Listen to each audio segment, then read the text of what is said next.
Hello students, welcome to AB science classes. Last class में हमने development तक पढ़ लिया था। डेवलपमेंट में हमने ये डायग्राम देख लिया था। इस डायग्राम में क्या था? ये एक मेरिस्टेमेटिक सेल थी। वो मेरिस्टेमेटिक सेल अगर डिवाइड करती रहेगी तो उसमें प्लाज्मेटिक ग्रोथ होगा, फिर सेल डिवीजन, देन फिर से दो मेरिस्टेमेटिक सेल में वो डिवाइड हो जाएगी। अगर उसको परमानेंट होना होगा तो प्लाज्मेटिक ग्रोथ के बाद फिर उसमें डिफरेंशिएशन, एक्सपेंशन और मैचुरेशन दोनों चीज साथ में होंगी। मैच्योर सेल होने के बाद फिर वो सेnescence मतलब बुढ़ापा आ जाएगा, फिर वो मर जाएगी। ये हमने ये हमने डेवलपमेंटल हेटेरोफिली का एग्जांपल देखा था। ये हमने एनवायरमेंटल हेटेरोफिली का एग्जांपल देखा था। तो इसी तरह से अब ये जो पूरा पोर्शन था इसके बाद हम आगे चलते हैं। अभी तक हमने पढ़ा था एक्सट्रिंसिक फैक्टर्स। अब हम देखेंगे इंट्रिंसिक फैक्टर्स। इंट्रिंसिक फैक्टर्स में कौन है? Plant growth regulators. Plant growth regulators actual में है कौन? यहाँ पे बात हो रही है फाइटो हॉर्मोन्स की। इसकी बात है फाइटो हॉर्मोन्स की। अभी जो फाइटो हॉर्मोन्स हैं इनकी बात हो रही है तो इसकी कैरेक्टरिस्टिक्स पहले देख लेते हैं। जैसे पीजीआर। अब पीजीआर दो तरह के होते हैं जनरली। एक होते हैं प्लांट ग्रोथ इनहिबिटर, एक होते हैं प्लांट ग्रोथ रेगुलेटर। पहले पीजीआर। पीजीआर क्या? Plant growth regulators. तो जिसमें एक पीजीआई प्लांट ग्रोथ इनहिबिटर और पीजीपी प्लांट ग्रोथ प्रमोटर। तो प्लांट ग्रोथ प्रमोटर जो है वो ग्रोथ को प्रमोट करते हैं, प्लांट ग्रोथ इनहिबिटर जो है वो ग्रोथ को इनहिबिट करते हैं। इन दोनों के कॉम्बिनेशन को हम पीजीआर बोलते हैं, प्लांट ग्रोथ रेगुलेटर, जो कि प्लांट की ग्रोथ को रेगुलेट करेंगे। जब जरूरत होगी ग्रोथ कराने की तो ग्रोथ कराएंगे, जब जरूरत होगी रोकने की तो रोकेंगे। तो इस तरह से प्लांट ग्रोथ रेगुलेटर्स होते हैं। अगर इनके करेक्टर्स की बात करें तो हमें कुछ कुछ पॉइंट इसके याद रखने, जैसे कि the plant growth regulators PGR are small. Plant growth regulator small simple molecules होते हैं जो कि केमिकल कंपोजिशन की डिफरेंट डिफरेंट होती है। जैसे इंडोल 3 एसिटिक एसिड। कौन है ये? आईएए। Indole 3 acetic acid. ये एडेनिन डेरिवेटिव है, ये जरूर याद रखना है। जैसे इंडोल कंपाउंड कौन सा है? इंडोल 3 एसिटिक एसिड, आईए जिसको बोलते हैं। Adenine derivative N6 phosphoryl aminopurine. N6 phosphoryl aminopurine और काइनेटिन हो गए, जो कि किसके डेरिवेटिव है? Derivative of carotenoid. अब कैरोटीनॉइड का डेरिवेटिव कौन है? Derivative of carotenoid abscisic acid और एबीए। ये दोनों N6 फॉस्फोरिल अमीनोप्यूरिन और काइनेटिन, ये दोनों जो है एडेनिन के डेरिवेटिव्स हैं। कैरोटीनॉइड के डेरिवेटिव्स कौन है? एब्सिसिक एसिड और एबीए। और इंडोल कंपाउंड का डेरिवेटिव कौन है? Indole acetic acid. टेरेपीन्स का डेरिवेटिव कौन है? Gibberellic acid. और गैसेस तो दिखाई दे रही है हमें, इथाइलिन गैस है, एक गैसियस हार्मोन है। आगे हम बात करते हैं plant growth regulators. Plant growth regulators में are variously described as plant growth substance, plant hormones और फाइटो हॉर्मोन्स के नाम से भी इनको जानते हैं। अब क्या क्या होगा? दो ग्रुप में हमने पढ़े थे ये, एक पीजीआई और एक पीजीपी। पीजीपी कौन होता है? जो कि प्लांट ग्रोथ प्रमोटर होता है। पीजीआई कौन होता है? जो कि प्लांट ग्रोथ इनहिबिटर होता है। The PGR of the other group play an important role in response to wound stress of biotic and abiotic origin. They are also involved in various inhibiting activities such as the dormancy and abscission. ये किसके काम थे? ये सब plant growth inhibitor के काम थे। Inhibitor में जैसे पीजीआर में कौन कौन? इथाइलिन भी इंक्लूड होता है। इथाइलिन जो है वो कभी कभी दोनों में इंक्लूड होता है, जनरली इसको इनहिबिटर की फॉर्म में रखता है। Could fit either group but largely an inhibitor of growth activity। Generally इसको ग्रोथ एक्टिविटी का इनहिबिटर ही माना जाता है, लेकिन ये दोनों में आ जाता है। अब आगे पढ़ते हैं discoveries of plant growth regulators. अब इनकी डिस्कवरी कैसे कैसे हुई तो ये हम समझते हैं। यहाँ पे सबसे पहले ऑक्सीजन की डिस्कवरी समझते हैं। ऑक्सीजन जो है, यहाँ पे कुछ व्यक्ति थे, एक्सीडेंटल डिस्कवरी है पहले से ही। Observation of Charles Darwin and his son Francis Darwin. तो ये दो व्यक्ति थे, एक चार्ल्स डार्विन था और उसका बेटा फ्रांसिस डार्विन था। दोनों कैनरी ग्रास के कोलियोप्टाइल पे काम कर रहे थे। दोनों कैनरी ग्रास की कोलियोप्टाइल पे काम कर रहे थे। Responded to unilateral illumination by growing towards the light source. Phototropism उसको बोलते हैं। अब ये क्या है? यूनिलेटरल इल्यूमिनेशन मतलब कि एक डायरेक्शन से सनलाइट आ रही है, growing towards the light source, जो कि लाइट की तरफ ग्रो कर रहा है। After a series of experiment, कई सारे एक्सपेरिमेंट किए, it was concluded that tip of coleoptile was site of transmissible influence that caused the bending of entire coleoptile। मतलब क्या पता चला कि जो एपेक्स था, उस एपेक्स पे कोई ट्रांसमिट होने वाला एक मटेरियल है उस जगह पे, जो कि उसको इन्फ्लुएंस कर रहा है, मतलब कि जो कि उसको प्रेरित कर रहा है सनलाइट की तरफ बेंड होने के लिए। oxygen was isolated by FW went from the tip of coleoptile of oat seedling। Oat seedling से ओट सीडलिंग के कोलियोप्टाइल से ऑक्सीजन को आइसोलेट किया गया था FW वेंट के द्वारा। याद रखना है कि सबसे पहले ऑक्सीजन जो आइसोलेट किया गया था, first isolation of oxygen is from human urine. Human urine क्यों? ह्यूमन यूरिन में कैसे आया कि एक हार्मोन होता है जिसका प्रिकर्सर होता है ट्रिप्टोफैन।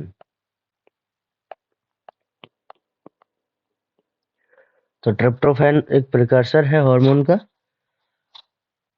अब वो ट्रिप्टोफैन से ही ऑक्सीजन बनता है। तो ह्यूमन यूरिन में ऑक्सीजन जैसी कंपोजिशन उसको देखने को मिली थी, और जब उसको आइसोलेट किया तो पहली बार ह्यूमन यूरिन से ही वो आइसोलेट हुआ था। अब आगे बात करते हैं, इसमें हुआ क्या था। अगर इस डिजीज में देखें, मतलब डिजीज नहीं, सॉरी, इस हार्मोन में देखें तो होगा क्या कि जैसे ये एक सीडलिंग है, कोलियोप्टाइल है, यहाँ पे ऑक्सीजन प्रेजेंट है। ऑक्सीजन जो होता है वो सनलाइट से अपोजिट डायरेक्शन में चलता है। अगर सनलाइट इस डायरेक्शन से आ रही है, यहाँ सन है, तो जो ऑक्सीजन होगा वो इस डायरेक्शन में आ जाएगा। जब ऑक्सीजन इस डायरेक्शन में आ जाएगा, और ये ग्रोथ प्रमोटर होता है, ये एक ग्रोथ प्रमोटर होता है। तो पहले अगर ये कुछ इस प्रकार से थी, तो सनलाइट आने की यहाँ पे आ जाएगी, सनलाइट इधर से आएगी। अगर सनलाइट इधर से आ रही है तो ये ग्रो जो ऑक्सीजन था वो इस साइड में आ जाएगा और इस डायरेक्शन में वो ग्रो कराएगा। जब ये इस डायरेक्शन में ग्रोथ कराएगा तो ये वाला जो एरिया है वो एक्सपेंड करेगा, जबकि ये वाला एरिया एक्सपेंड नहीं करेगा। उससे क्या होगा, ये बेंड हो जाएगा कुछ इस तरह से। तो कुछ इस तरह से ये बेंड हो जाएगा। किस डायरेक्शन में बेंड हुआ? सन की डायरेक्शन में, क्योंकि ये ग्रोइंग हार्मोन है, मतलब कि ये ग्रोथ कराता है, ग्रोथ हार्मोन है, ग्रोथ प्रमोटर। और ये सनलाइट की डायरेक्शन से दूर भी, अपोजिट में भी जाता है। तो इधर से सनलाइट है, इधर पहुंच के इधर ग्रोथ कराएगा, ये एक्सपेंड होगा, और ये एक्सपेंड नहीं होगा तो ये बेंड हो जाएगा कुछ इस तरह से। यही कारण है जो कि जो सूरजमुखी होता है, सनफ्लावर, उसकी जो डायरेक्शन होती है वो टूवर्ड्स सन होती है। तो इसी कारण से वो सन की तरफ मुड़ जाता है। तो यहाँ पे हमने देखा कि ये जो सनफ्लावर था, ये इसी के कारण बेंड हो रहा था। तो सनफ्लावर क्यों बेंड हो जाता है सन की डायरेक्शन में? क्योंकि वहां पे ऑक्सीजन काम करता है। नेक्स्ट कहानी किसकी है? नेक्स्ट कहानी है जिब्रेलिक एसिड की। यहाँ पे ये जो बकाने डिजीज लिख रही है, इसको फूलिश सीडलिंग डिजीज भी बोलते हैं। बकाने डिजीज या फूलिश सीडलिंग डिजीज बोलते हैं इसको। ये जो राई सीडलिंग में हो जाती है, किसके द्वारा होती है? सबसे पहली चीज तो फंगल पैथोजन है जिब्रेला फ्यूजिकोराई। तो जिब्रेला फ्यूजिकोराई फंगल पैथोजन है। ई कोरोसावा नाम का एक व्यक्ति था, उसने सबसे पहले ये देखा था। इसमें होता क्या है, जो प्लांट है वो बड़ा हो जाता है, लेकिन उसमें सीड्स नहीं आते, मतलब चावल ही नहीं आएंगे। चावल के पौधे जो थे वो बड़े हो जाएंगे, लेकिन उसमें चावल नहीं आएंगे। तो ये एक ऐसी बात हो गई जैसे कि प्लांट ने बहका दिया हो, पागल बना दिया हो, तो इसीलिए इसको फूलिश डिजीज या फुल सीडलिंग डिजीज या बेकेन डिजीज के नाम से जाना जाता है। किसने दिया था? किसकी वजह से? एक फंगस की वजह से। कौन सा? ज़ेब्रेला फ्यूजिकोराई की वजह से ये होता है। अब अब क्या होगा?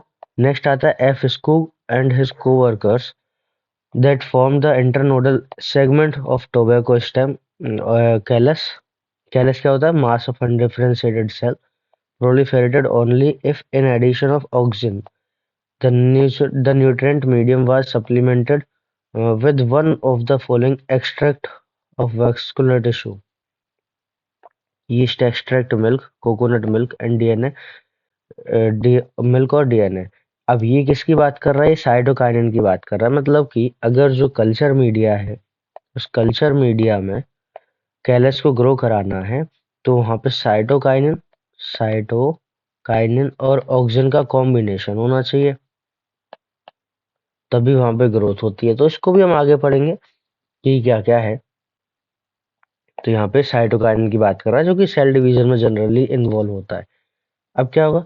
During mid of 1960 3 independent research reports the purification and chemical characterization of the different kind of inhibitors। अब inhibitors में कौन कौन आता है? जैसे कि बी इनहिबिटर बी कौन है? एब्सेशन सेकंड एंड डोरमिन कौन कौन सा? इनहिबिटर्स कौन कौन से याद रखना है हमें? Inhibitor B, abscission second and dormin, ये सब इनहिबिटर्स हैं। Later all three were proved to be chemically identical. बाद में पता चला कि ये तीनों सेम थे। कौन कौन? इनहिबिटर बी, एब्सेशन सेकंड और dormin. It was named as the abscisic acid. इनको फिर एब्सिसिक एसिड के नाम से जाना जाने लगा। फिर आता है एच एच कजन ने क्या किया? एक वॉलेटाइल सब्सटेंस को डिस्कवर किया जो कि फ्रूट राइपनिंग में हेल्प करता था। अब कौन सा है वो वॉलेटाइल सब्सटेंस? वॉलेटाइल मतलब उड़ने वाला, जो वेपराइज्ड हो जाए इजीली, जैसे कि थाइलिन हो गया। वो एक गैसियस हार्मोन होता है। नेक्स्ट हम बात करते हैं यहाँ पे ऑक्सीजन की। सबसे पहले ऑक्सीजन के जो पॉइंट्स हैं वो देख लेते हैं। ऑक्सीजन का मतलब होता है टू ग्रो। ऑक्सीजन का मतलब होता है टू ग्रो, ये ग्रीक वर्ड है। अब यहाँ से क्या होगा कि सबसे पहले तो ह्यूमन यूरिन से आइसोलेट किया गया था, first isolated from human urine. अब ये क्यों, इसमें देखते हैं कि बायोसिंथेसिस, पहले इसके बारे में जान लेते हैं फिर समझते हैं।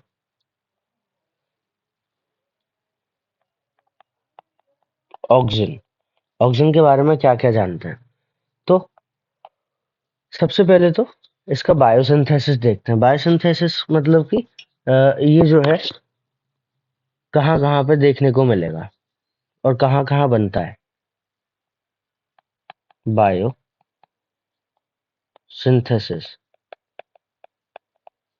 अगर इसके बायोसिंथेसिस की बात करें तो ये ट्रिप्टोफैन से बनेगा। ट्रिप्टोफैन से बनेगा, जो कि अमीनो एसिड है। Tryptophan is a precursor for oxygen. दूसरी बात, ये जिंक की प्रेजेंस से बनता है। इन प्रेजेंस ऑफ जिंक, तो जिंक की प्रेजेंस में बनेगा ये।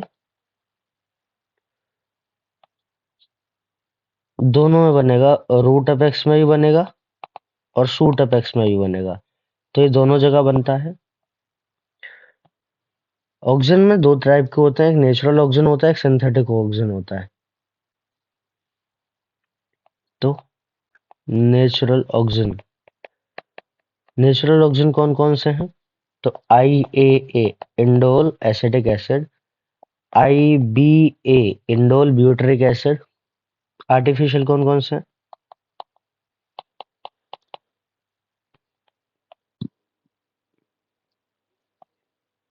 NaAA, NaA मतलब naphthalene acetic acid, naphthalene acetic acid. 2,4 D मतलब कि 2,4 dichlorophenoyl dichlorophenoxy acetic acid. 2,4 dichlorophenoxy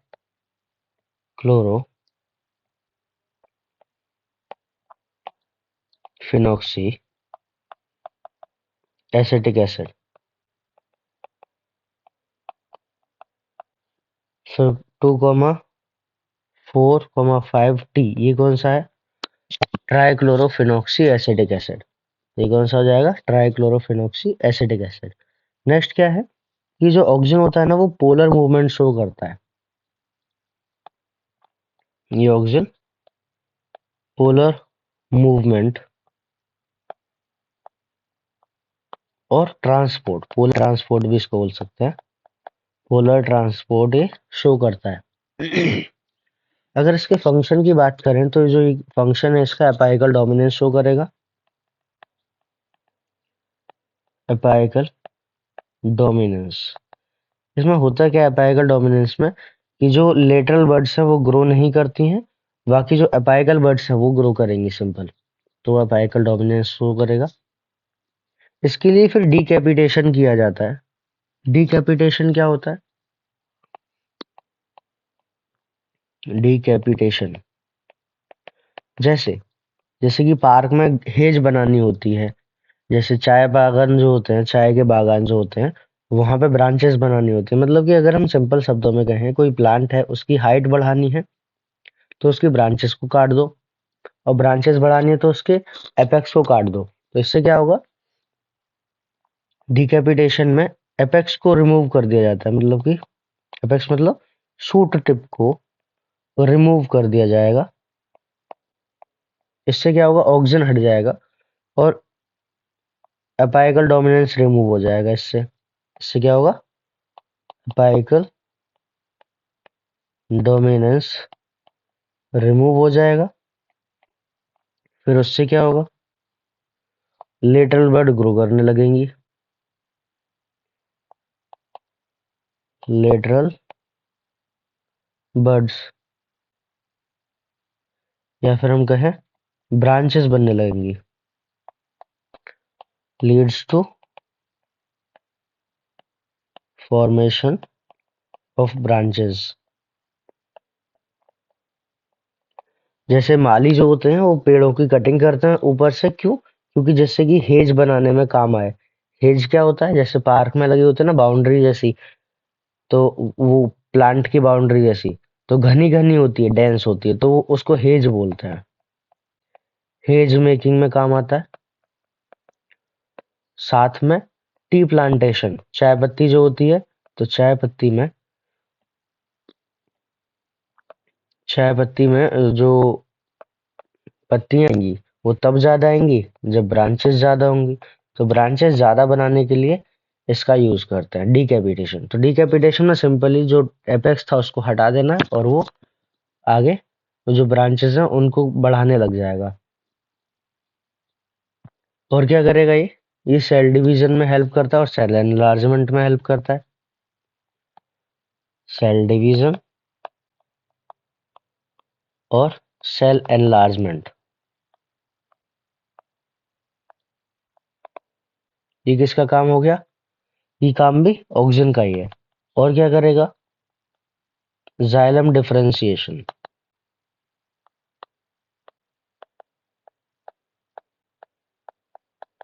xylem differentiation कराएगा।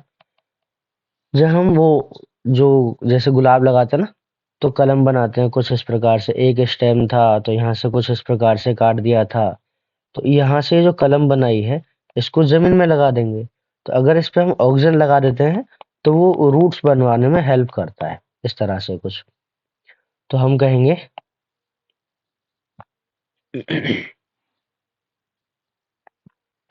रूट इनिशिएशन में हेल्प करेगा।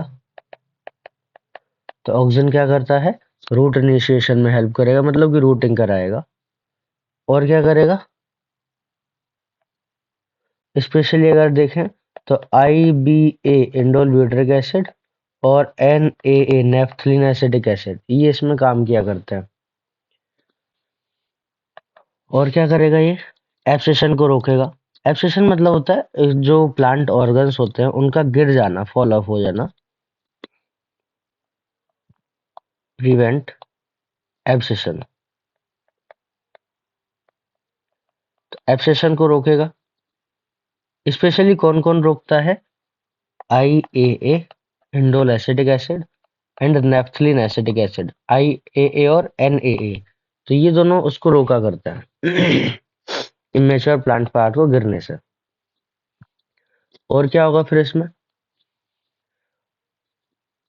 जो इमेच्योर पार्ट है उसको तो गिरने से रोकेंगे, लेकिन ओल्डर पार्ट जो था उसको गिरा भी देते हैं। मतलब जो नया पार्ट, अगर सिंपल शब्दों में कहें, नया पार्ट होगा उसको बचाएंगे, उसे बचाएंगे, पुराने पार्ट को गिरा देंगे।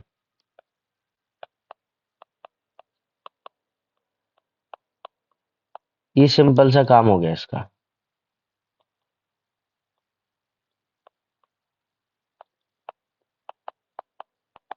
तो ये सिंपल सा काम समझ आया। अब दूसरी दूसरी बात, ये फ्लावरिंग भी कराता है।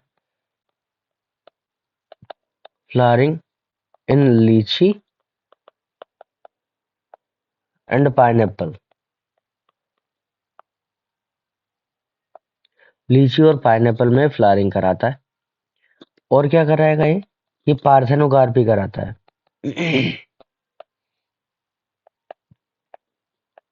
पार्थेनोकार्पी कराएगा। पार्थेनोकार्पी क्या होता है, formation of fruit without fertilisation. अब बिना फर्टिलाइजेशन के फ्रूट बनेगा तो उसमें सीड तो होगा नहीं, तो ये सीडलेस प्लांट होता है।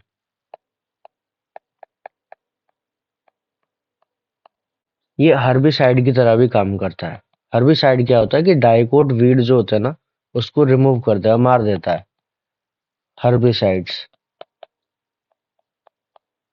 जो डाइकोट वीड्स होते हैं, तो स्पेशली कौन मारता है, 2,4-D। तो कौन था 2,4-D? 2,4 dichlorophenoxy acetic acid. तो ये क्या करता है, डाइकोट वीड को मारता है, स्पेशली डाइकोट वीड्स को मारता है। इसका यूज वर्ल्ड वार सेकंड में भी किया गया था। तो उसमें क्या किया था कि हर्बिसाइड मतलब कि 2,4-D को यूज किया था, और जो भी छिपे हुए जो दुश्मन थे उन सबको एकदम से बाहर दिखने लगे थे, क्योंकि उस हर्बिसाइड ने ये सारे जो भी डाइकोट वीड थे सबको मार दिया था। मोनोकोट को ये कोई अफेक्ट नहीं करेगा। अब बात करते हैं ह्यूमन यूरिन में क्या हुआ था। एक हार्मोन होता है सेरोटोनिन। अभी जो सेरोटोनिन नाम का हार्मोन है, इसका प्रिकर्सर होता है ट्रिप्टोफैन।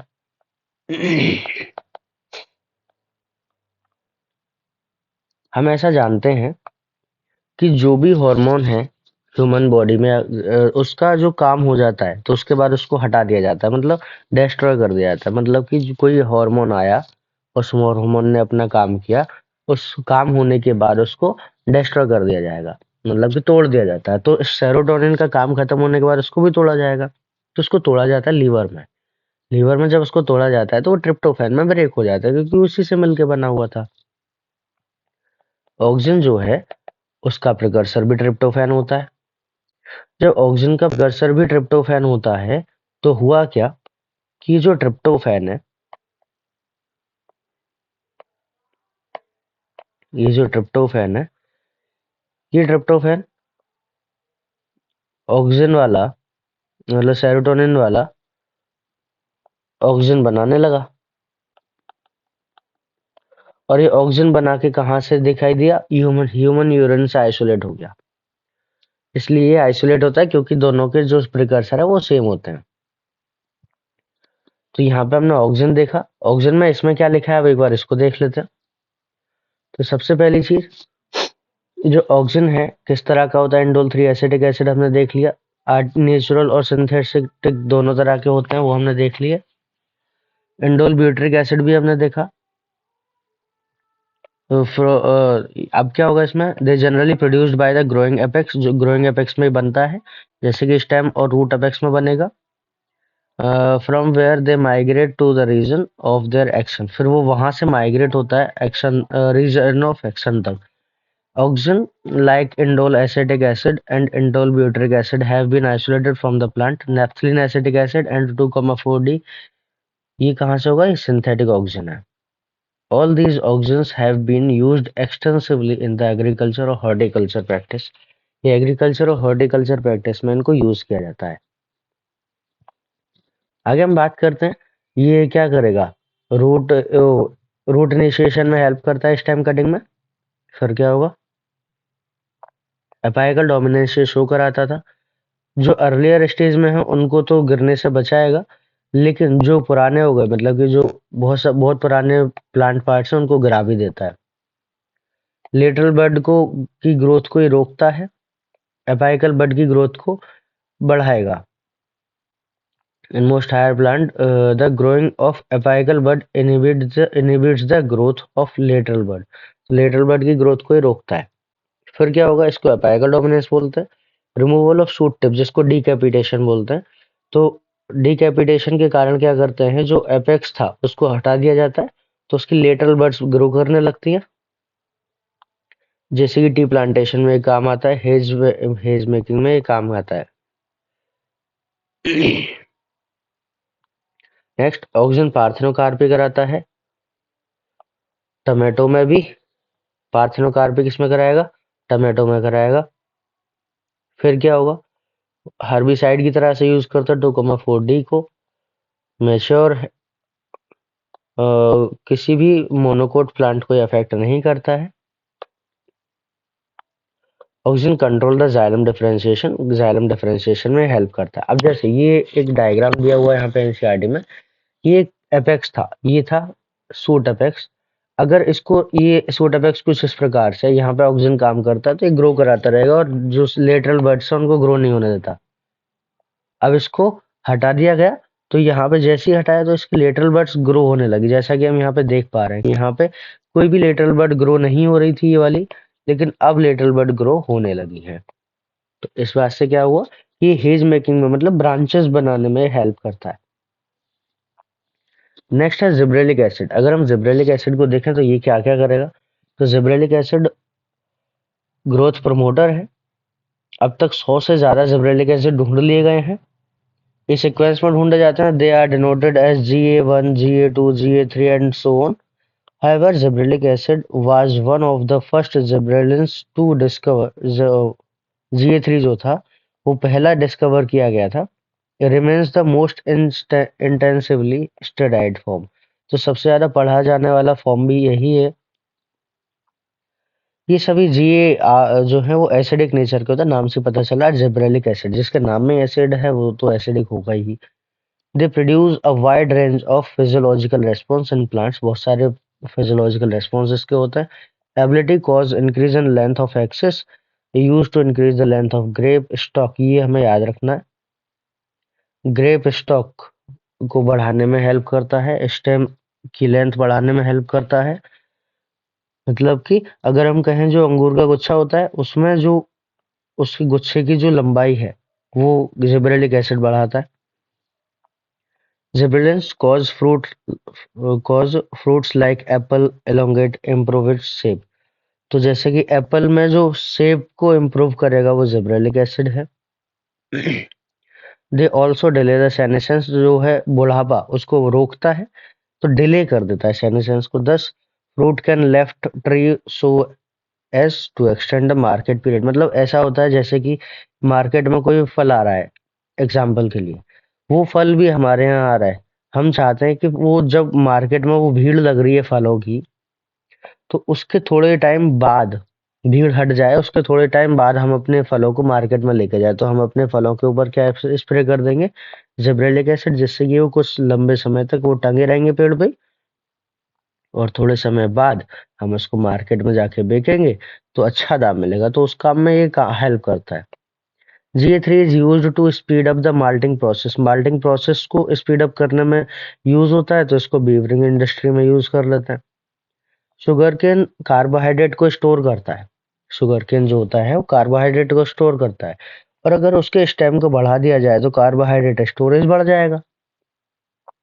तो स्टेम में जो ग्रोथ होती है वो इसकी वजह से होती है। कितनी, 20 टन पर एकड़ यील्ड को बढ़ा सकता है, क्योंकि ये इंटरनोडल एलोंगेशन कराता है। इंटरनोड क्या होता है, जैसे कि एक प्लांट था, ये उसका एक नोड है, ये इसका दूसरा नोड है, तो ये जो बचा ये इंटरनोड है, तो ये इंटरनोड को एलोंगेट करा देगा।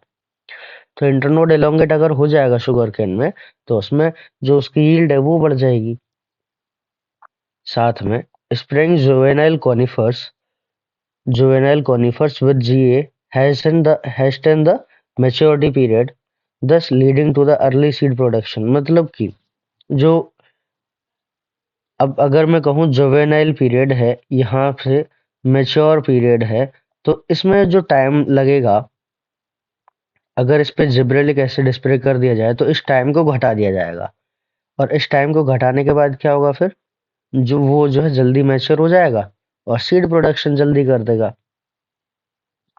अब gibberellic acid bolting effect show करता है। बोल्टिंग इफेक्ट क्या होता है, इंटरनोडल एलोंगेशन। जैसे वो कैबेज है, वो कैबेज जो थी वो बंच होता है, बंडल होता है पत्तियों का, क्योंकि उसका जो स्टेम है उसमें इधर इधर इधर इधर बहुत सारी पत्तियां होती हैं।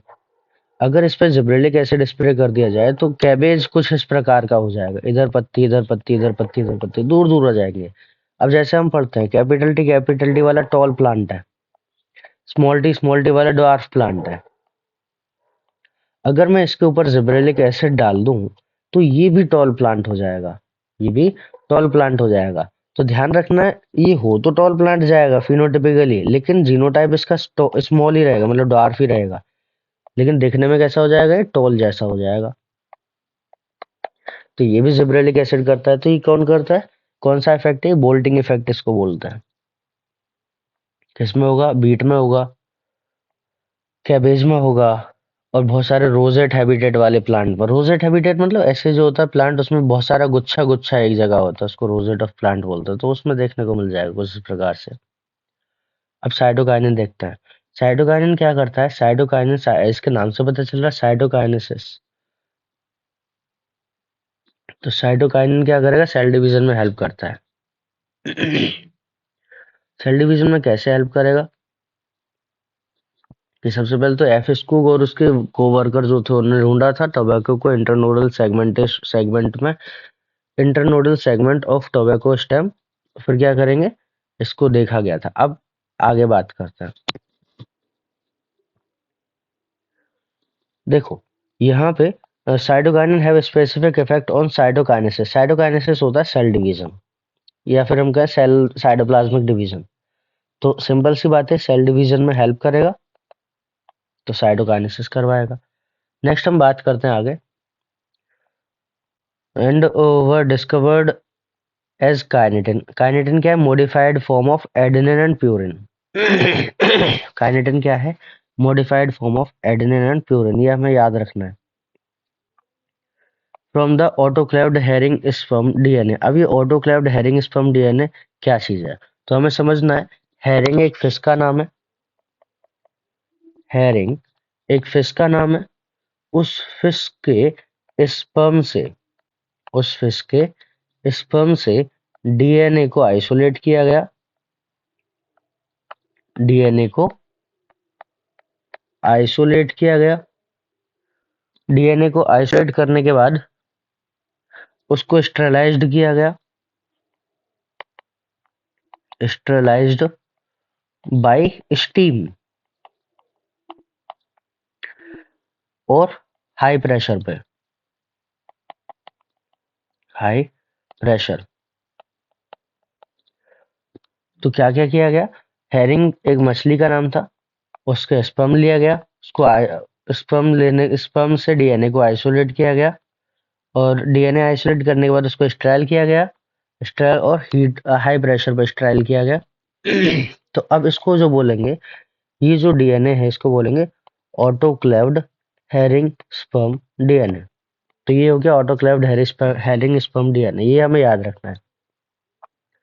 तो अब क्या हुआ, ऑटोक्लेव्ड हेरिंग स्पर्म डीएनए था, जिससे कि कार्निटिन की फॉर्म में उसको आइसोलेट किया गया था। Carnitine does not occurs naturally in plants, ये याद रखना, कार्निटिन प्लांट में नेचुरली नहीं मिलेगा।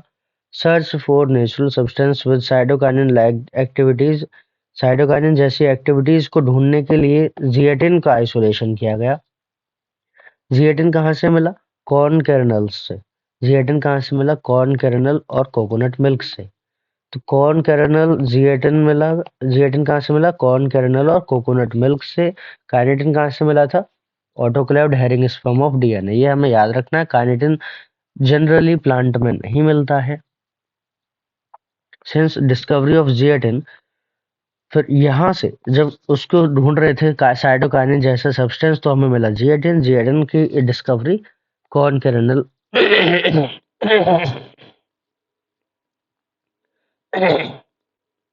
तो जिएटिन की डिस्कवरी कहाँ से हुई? जिएटिन की डिस्कवरी कॉर्न कैरनल से और मिल्क कोकोनट से हुई थी। अब क्या होगा? Naturally occurring cytokinin and some synthetic compounds with cell division promoting the activity have been identified. किस तरह से कॉम्बिनेशन बनेगा तो वो देखेंगे अब। Natural cytokinin synthesized in region where rapid cell division occurs। जहाँ पे बहुत ज़्यादा सेल डिवीजन होता है वहाँ पे साइटोकाइनिन देखने को मिल जाएगा। एग्जाम्पल रूट अपेक्स में, रूट अपेक्स में साइटोकाइनिन दिखेगा। डेवलपिंग शूट बर्ड्स में और यंग फ्रूट्स में साइटोकाइनिन देखने को मिल जाएगा। It helps new leaves, chloroplast, ये नई पत्तियां बनवाता है। क्लोरोप्लास्ट भी बनवाएगा और लेटरल शूट ग्रोथ भी बनवाता है। मतलब हम कह सकते हैं कि जो ऑक्सीजन काम कर रहा था उसका उल्टा कर रहा है, क्योंकि ऑक्सीजन क्या कर रहा था? लेटरल शूट ग्रोथ को रोक रहा था, तो मतलब लेटरल ब्रांचेस को रोक रहा था, लेकिन ये प्रमोट करता है। तो लीव्स भी बनवा रहा है, क्लोरोप्लास्ट भी बनवा रहा है, लेटरल शूट ग्रोथ भी करवाएगा, एडवेंटिशियस शूट भी बनवाता है, एडवेंटिशियस शूट भी बनवाता है। साइटोकाइनिन क्या करता है? एपाइकल डोमिनेंस को कम करता है, ओवरकम द एपाइकल डोमिनेंस। मतलब वही ऑक्सीजन का उल्टा काम कर रहा है। ऑक्सीजन एपाइकल डोमिनेंस को प्रमोट करता था, ये एपाइकल डोमिनेंस को रिमूव कर रहा है। एक चीज हमें याद रखनी है क्या, कि साइटोकाइनिन अगर जिब्रेलिन साइटोकाइनिन अगर जिब्रेलिन के साथ हो तो उसको पोमेलिन बोलते हैं, पोमेलिन। अब ये पोमेलिन क्या करेगा? एप्पल के साइज को एनलार्ज करेगा। एप्पल के साइज को एनलार्ज करेगा, मतलब एप्पल के साइज को बढ़ा देगा, ये पोमेलिन है। अब क्या होगा? एक कॉम्बिनेशन और याद रखना है हमें, साइटोकाइनिन और ऑक्सीजन का। अगर लो साइटोकाइनिन है, लो साइटोकाइनिन है, साथ में हाई ऑक्सीजन है, तो उससे क्या होगा? Root differentiation. पहले रूट बनेगी, बाद में शूट बनेगा, तो पहले रूट डिफरेंशिएशन हो जाएगा। और अगर इसका उल्टा कर दो, हाई साइटोकाइनिन कर दो और लो ऑक्सीजन कर दो, तो उससे क्या होगा? Shoot differentiation.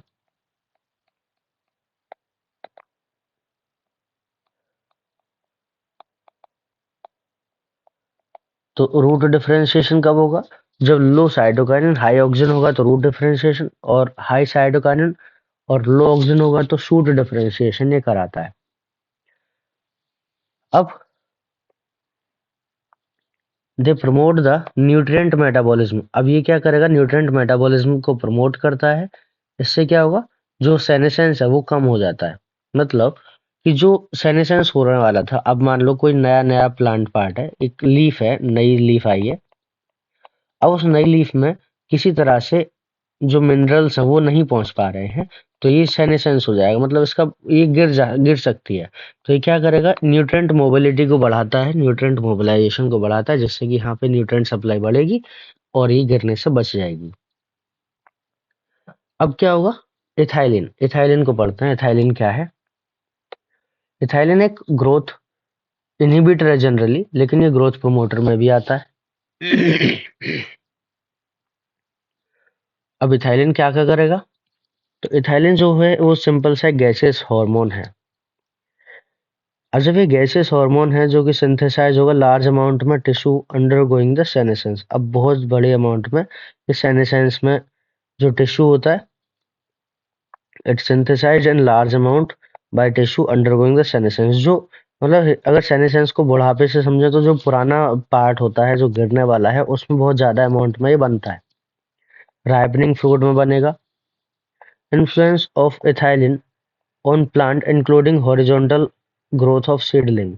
तो ये याद रखना है कि सीडलिंग की हॉरिजॉन्टल ग्रोथ में भी इन्वॉल्व होता है। तो ethylene on plant include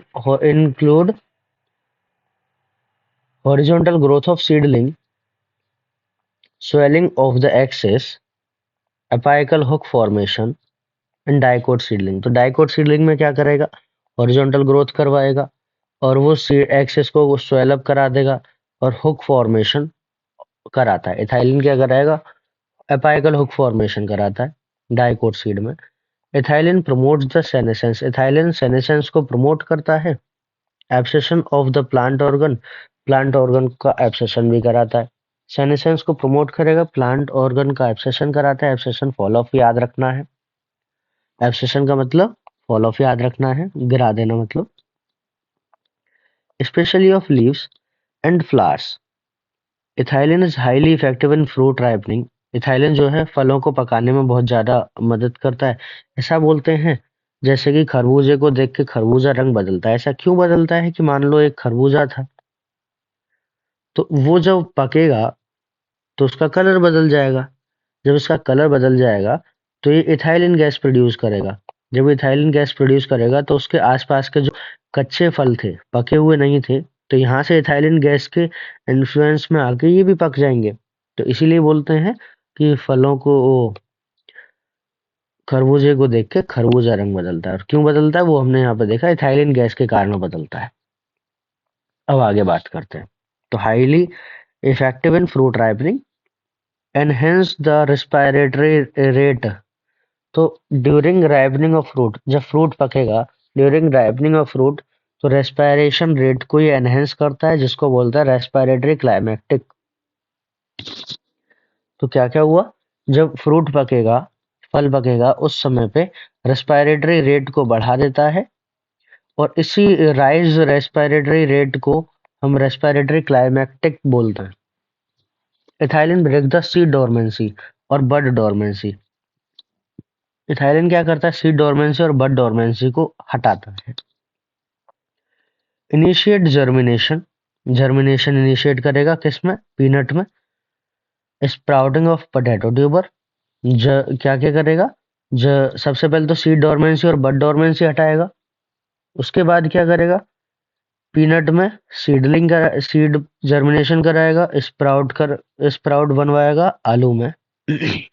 ethylene promote ripening of internode, internode को पकाने में हेल्प करता है। पेट्यूल इलोंगेशन में हेल्प करेगा।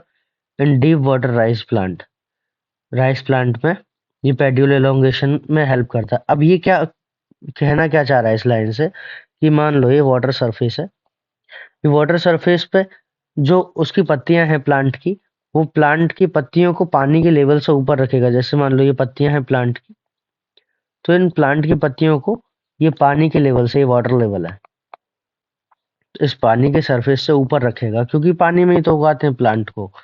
कौन सा, जो राइस प्लांट है वो पानी में ही उगाया जाता है, मतलब पानी का अमाउंट ज्यादा रखते हैं।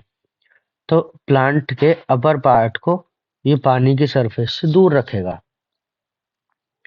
Ethylene also promotes the root hair formation. Ethylene जो है रूट ग्रोथ प्रमोट करेगा, रूट हेयर फॉर्मेशन में हेल्प करेगा, thus helping the plant increase in their absorption surface. फिर ये सरफेस में एब्जॉर्प्शन सरफेस को बढ़ा देता है, क्योंकि रूट हेयर फॉर्मेशन में हेल्प कर रहा है, तो एब्जॉर्प्शन सरफेस बढ़ जाएगी। एब्जॉर्प्शन सरफेस बढ़ा के क्या होगा फिर, ethylene is used to initiate the flowering and for synchronizing the fruit set in pineapple। तो सिंपल सा अगर हम कहें तो पाइनएप्पल में फ्लावरिंग कराएगा ethylene. Also induce the flowering in mango, mango में भी फ्लावरिंग कराता है इथाइलिन।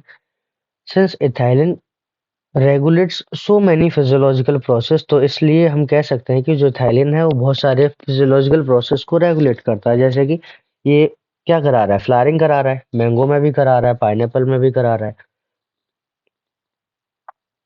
अब क्या होगा फिर, it is one of the most widely used PGR in agriculture, agriculture में बहुत ज्यादा यूज होने वाला एक पीजीआर है। The most widely used compound as source of ethylene is एथेफोन।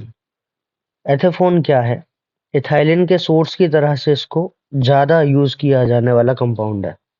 तो इथाइलिन का सोर्स की फॉर्म में एथेफोन को यूज करते हैं। एथेफोन क्या है? एक एक्वा सॉल्यूशन है, is radially absorbed and transported within the plant and release ethylene slowly। जो एथेफोन है उसको प्लांट के द्वारा एब्जॉर्ब कर लिया जाता है, एक्वा सॉल्यूशन है, और फिर धीरे धीरे प्लांट से इथाइलिन गैस रिलीज कराई जाती है। एथेफोन हैजन फ्रूट राइपनिंग। एथेफोन जो है फ्रूट राइपनिंग को फास्ट कर देता है। किसमें? टमाटो में करेगा, एप्पल में करेगा। Accelerate the abscission. एब्सेशन को बढ़ाता है, एब्सेशन को बढ़ाता है फ्लावर्स में, फ्रूट में। अब ये भी याद रखना है हमें, thinning of cotton. Cotton thinning में चेरी और वॉलनट की को पकाने में और एब्सेशन में भी हेल्प करता है। It promotes female flower. अभी फीमेल फ्लावर को प्रमोट करेगा इन क्यूकम्बर। क्यूकम्बर में फीमेल फ्लावर्स को प्रमोट करेगा। अब फीमेल फ्लावर्स को प्रमोट करने से फायदा क्या होगा कि जो नंबर ऑफ फीमेल फ्लावर हैं वो बढ़ जाएंगे। उससे क्या होगा? फीमेल फ्लावर ही तो, जो फीमेल फ्लावर है उसमें ओवरी होगी, और जो ओवरी है वही तो फ्रूट बनाती है। ओवरी से ही तो फ्रूट बनता है। तो फीमेल फ्लावर बढ़ने से अल्टीमेटली फ्रूट का नंबर बढ़ जाएगा, मतलब कि यील्ड बढ़ जाएगी। तो अब इसी तरह से लास्ट हार्मोन एब्सिसिक एसिड को हम पढ़ते हैं यहाँ पे। तो एब्सिसिक एसिड क्या कह रहा है? As mentioned earlier, abscisic acid was discovered for its role in regulating the abscission, जो कि एब्सेशन को रेगुलेट कर रहा है और सीड डोरमेंसी को रेगुलेट कर रहा है। सबसे पहले तो डोरमेंसी की जरूरत क्या है? डोरमेंसी की जरूरत ये है कि जब एडवर्स कंडीशन है एनवायरनमेंट में, उस समय पे अगर कुछ फिजियोलॉजिकल एक्टिविटीज चलेंगी तो उस समय प्लांट को नुकसान हो सकता है। तो वो सारी फिजियोलॉजिकल एक्टिविटीज को बंद कर देना ही डोरमेंसी कहलाता है। अब इसको कैसे रेगुलेट करते हैं? अब ये पीजीआर है यहाँ पे। ये पीजीआर क्या करेगा? इस प्रोसेस को रोकेगा। कैसे रोकेगा वो देखते हैं आगे।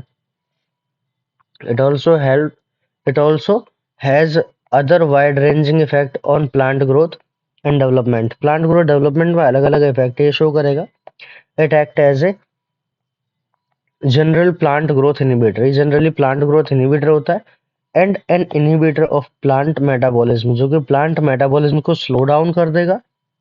Abscisic acid inhibits the seed germination, मतलब कि सीड डोरमेंसी को इनिशिएट कर रहा है। सीड डोरमेंसी को ये इनिशिएट कर रहा है, सीड जर्मिनेशन को रोकेगा। और सीड डोरमेंसी क्या है वो हमने पहले पढ़ा हुआ है मॉर्फोलॉजी में और एनाटॉमी में। तो सीड डोरमेंसी हमने पढ़ा हुआ है। ABA stimulates the closure of stomata. ABA stomata को बंद करा देगा, सीड जर्मिनेशन को रोकेगा, और क्या करेगा? Increase the tolerance of plant and various kind of stress. Various kind of stresses का मतलब वही है कि एनवायरनमेंट में एडवर्स कंडीशन है, एडवर्स कंडीशंस में बचाने के लिए ये सब काम किए जाते हैं। Therefore, it is also called stress hormone, इसीलिए उसको हम स्ट्रेस हार्मोन के नाम से भी जानते हैं। Abscisic acid plays an important role in seed development. ये सीड डेवलपमेंट में बहुत ज़्यादा रोल प्ले करेगा, मैचुरेशन में और seed dormancy. Seed development, maturation और सीड डोरमेंसी में ये इन्वॉल्व होता है। By inducing the dormancy, abscisic acid help seed withstand desiccation, मतलब कि जब ये डोरमेंसी क्रिएट करेगा, जब इंड्यूस करेगा, तो उससे क्या होगा? जो सीड है वो डेसिकेशन से, मतलब सूखने से बच जाएगा। And other factors unfavourable for growth, और जो बहुत सारे अदर फैक्टर्स हैं जो कि ग्रोथ के लिए अनफेवरेबल है उनसे बचाएगा। In most situation abscisic acid act as an antagonistic of GAs. मतलब बहुत सारी सिचुएशन में जो एब्सिसिक एसिड है वो जिब्रेलिक एसिड का एंटागोनिस्टिक काम करता है, मतलब अपोजिट काम करता है। तो ये हमें याद रखना है, पीवाईक्यू भी है पॉइंट, कि एब्सिसिक एसिड का किसका एंटागोनिस्टिक है? तो जीए का एंटागोनिस्टिक है, मतलब जिब्रेलिक एसिड का एंटागोनिस्टिक होता है। We may summarize that the for any and every phase of growth, differentiation and development of plant, one of the other PGR has some role to play, such as such role could be complementary और antagonistic। कुछ complementary होते हैं, कुछ antagonistic होते हैं, और कुछ synergistic या individualistic होता है। तो अब आगे है, similarly there are number of events in life of a plant, more than one PGR interact to affect that event. मतलब कई सारे, एक से ज्यादा पीजीआर भी उसमें अफेक्ट करता है, जैसे कि सीड डोरमेंसी, बड डोरमेंसी इन सीड, बड एब्सेशन, सेनेसेंस, एपिकल डोमिनेंस, ये सब किसके काम है? ये सब एब्सिसिक एसिड के काम है। एबीएस को बोलते हैं। Remember, role of PGR is of only one kind of intrinsic control. ये इंट्रिंसिक कंट्रोल कहलाता है, along with genomic control and extrinsic factor। along with genomic control मतलब डीएनए वाला कंट्रोल, and extrinsic factor मतलब environmental factors, they play an important role in plant growth and development। इसके साथ में ये भी काम किया करते हैं। ये तो सिर्फ एक फैक्टर था, इंट्रिंसिक फैक्टर, इसके साथ जीनोमिक कंट्रोल और एक्सट्रिंसिक फैक्टर भी इन्वॉल्व होता है। Many of extrinsic factors such as temperature, light control the plant growth and development via PGR, तो ये भी हम जानते हैं। Some of such events could be vernalization, flowering, dormancy, seed germination and plant movement। ये सब भी एक्सट्रिंसिक फैक्टर के द्वारा भी काम कंट्रोल किए जाते हैं। तो अब ये बाकी तो सब अपना डिलीट हो चुका है, तो इसको हम नहीं पढ़ेंगे अभी। Thank you.